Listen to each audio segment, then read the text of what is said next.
Why am I dressed in sporty spice style clothes today? Well, not only have I been at the gym, oh God, never mind. And also I'm feeling a little lazy today. But most importantly, because I want to match clothes with the Ford Maverick Lobo. This thing doesn't have clothes on. You know what I mean. This is the 2025 Ford Maverick Lobo, and it is the special sport edition for this tiny little teeny little truck. I'm so excited. Let's talk about it.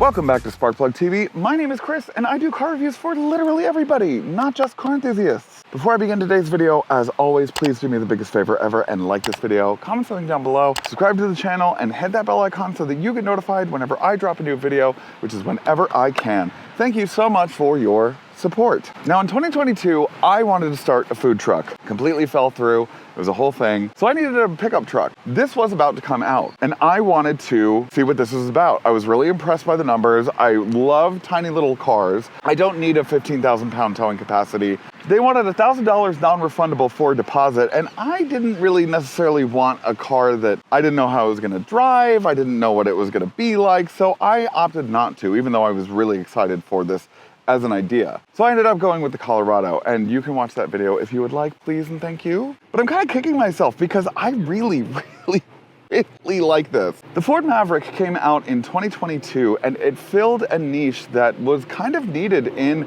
the truck segment. They used to make compact pickup trucks, and the Ranger actually used to be compact in the early 2000s and the 80s. This is in a segment with only one competitor, the Hyundai Santa Fe. It got a refresh for the 2025 model year, and this, the Maverick Lobo, came out the same year. I am especially kicking myself for the fact that I did not buy this in 2022 because during that time, the XL came in around $22,000. Now the same bottom trim level comes in around $29,000. That is such a huge hike in price in 3 years' time. This comes in 6 different trim levels, starting around the balked at $29,000. And then the Lobo High is the most expensive trim level, coming in around $43,000. The trim and the Lariat are somewhere in that same range. Now they're all considered top of the line. It just begs the question, do you want sporty, luxury, or off-roady? This is the sporty Lobo High version. Now there is the regular Lobo version. That comes in around $37,000, but you don't get some niceties like heated seats and a heated steering wheel, as well as a Bang & Olufsen sound system. Some other goodies, since we're on the side profile, that this comes with is a sport-tuned suspension that's actually lowered like 1.5 to 1 inches under the regular Maverick. It also comes with high-performance brakes, as well as a sport-tuned steering system. It also does come with torque vectoring, which is really useful, especially in sporty situations. I also really love these 19-inch turbofan style wheels. They are so cool looking. I've heard people say that they don't like them or that they love them. I'm on the latter team. The latter team? You know what I mean.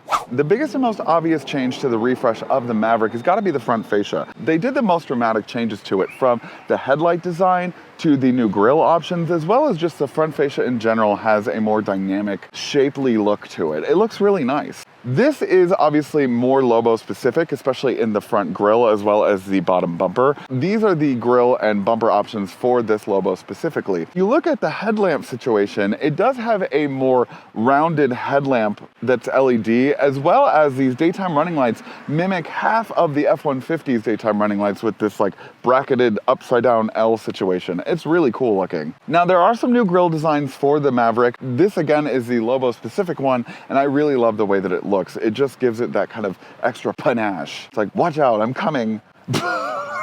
I think what's craziest to me about the Lobo is the fact that it comes with the same exact turbocharged 2.0 liter inline 4-cylinder engine that outputs 250 horsepower and 277 pound-feet of total torque, but it does crazy work on the road, and that's all thanks to the upgraded 7-speed automatic transmission as opposed to the standard 8-speed that you would get with this 2-liter engine. It is incredible. Now, according to Car and Driver, this gets 0 to 60 in 5.8 seconds, which is actually pretty incredible for a little engine like this. The little engine that could? I think so. If you look at Ford's website, you can get the all-wheel drive drivetrain for the Maverick, but this one comes with their four-wheel drive advanced system that, like I stated earlier, comes with torque vectoring, but it also does a rear wheel bias to the rear axle when you put it into Lobo mode. So not much has changed for the rear fascia of the Maverick, and I think that's a good thing. I think this is a great looking truck overall. They did, I think, need to do that to the front end, and I do like the fact that they did that.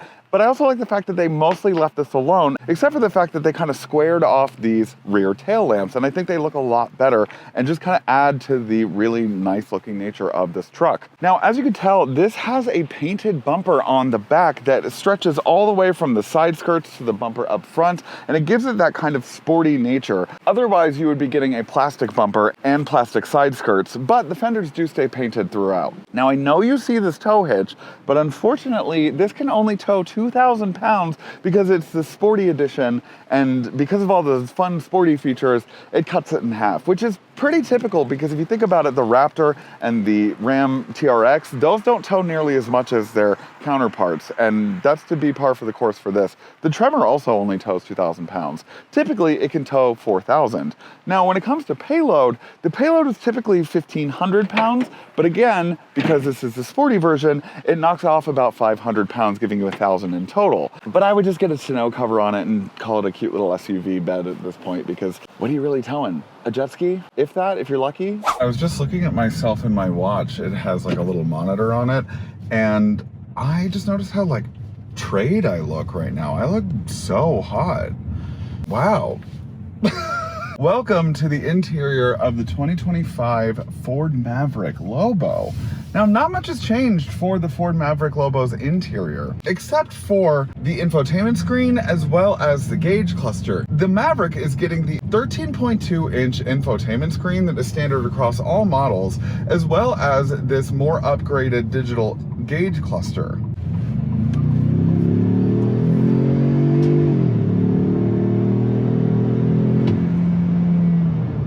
It's so cool. More on that in a second. I really love the interior in here. I think it's so cool. It has like a very like my first truck appearance, but not in a bad way. Like in a very cool kind of utilitarian, everything's kind of small, but it's also kind of dynamic looking. I really like all the materials. These seats are really nice. The bottom of the seat kind of has this texture feel to it, and these are also Lobo specific seats with the Lobo on the back of the seat. I really like the way that it looks.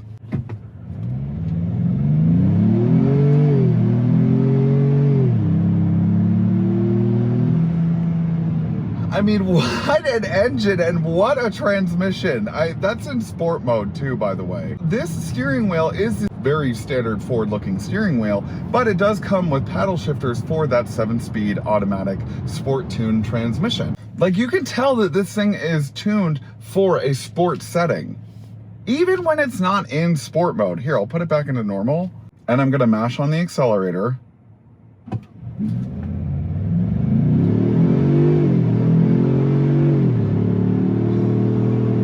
It does a pretty good job, especially in normal mode. And when it comes to just like overall handling, I mean, this thing is a beast. I am just so impressed. Especially even at high speeds, like this thing can actually handle really well. Here's a tight corner.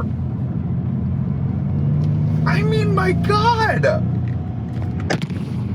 Geez, even the phone got excited.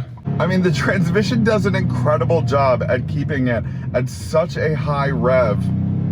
Just like it's begging you to speed up. I think one of my other favorite things is the fact that the catback exhaust mixed with this turbocharger, it makes the coolest like whir sound when it's spooling up. I love the way that this engine sounds. So when this first came out and I heard that it had the same engine, I was like, how much faster can this really be? And I'm here to tell you,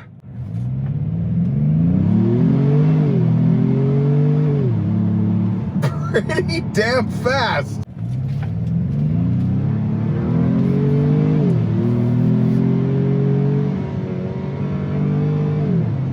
Now, I think the only thing that I have a problem with are these tires. They could add a little bit more oomph to them if these were on better summer tires. Well, that's all I've got for today's video. Please do me the biggest favor ever and like this video, comment something down below, subscribe to the channel, and hit that bell icon so that you get notified whenever I drop a new video. It sounds like I'm doing like a spell or something. Thank you for your support. Now, one thing I forgot to mention in my drive portion, I forgot to mention that this thing is actually a really good daily driver. I mean, when you have it in normal or eco mode, it actually is really tame and does a really good job driving.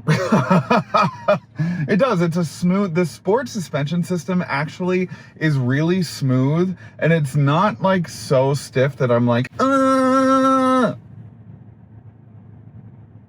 you know, what a truck. It's kind of expensive.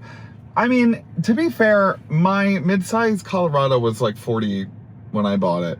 But that was also a midsize that could tow like more than this. Definitely more than this. Would I get the Lobo? Yes and no. I mean, if I was looking for an SUV and I didn't need to tow anything, yeah, I would get the Lobo. If I needed a truck with like actual like enough capability that I could reasonably tow at least 3,500 pounds, yeah, then I would definitely, or no. Sorry, no, I would not buy this. I would buy like the XLT or the Lariat if I'm feeling a little extra. I love the interior. Did I need this 13-inch screen? Probably not. I do think that this newer, nicer digital gauge cluster is worth it. But yeah, I mean, look, I'm a huge Maverick fan. I really am, and I will continue to be. I do just wish it wasn't as expensive, especially in the starting price. It starts almost at $30,000. It didn't used to be that way. You already know how I feel about the driving. I mean, just, oh my God. Incredible. Incredible what they could do with this engine and coupled with this transmission. Wow. Anyways, that's all I've got for today's video. Thank you so much for watching, and I'll see you on the next one. Bye-bye. Hey Sparks, thanks for watching today's video. Do you want more Sparkplug TV content? Then you can choose one of these 3 options. Right over here. The middle button is to subscribe to my channel, so please do that. Right over here. These 3. I can't see them in real life, but they're right here.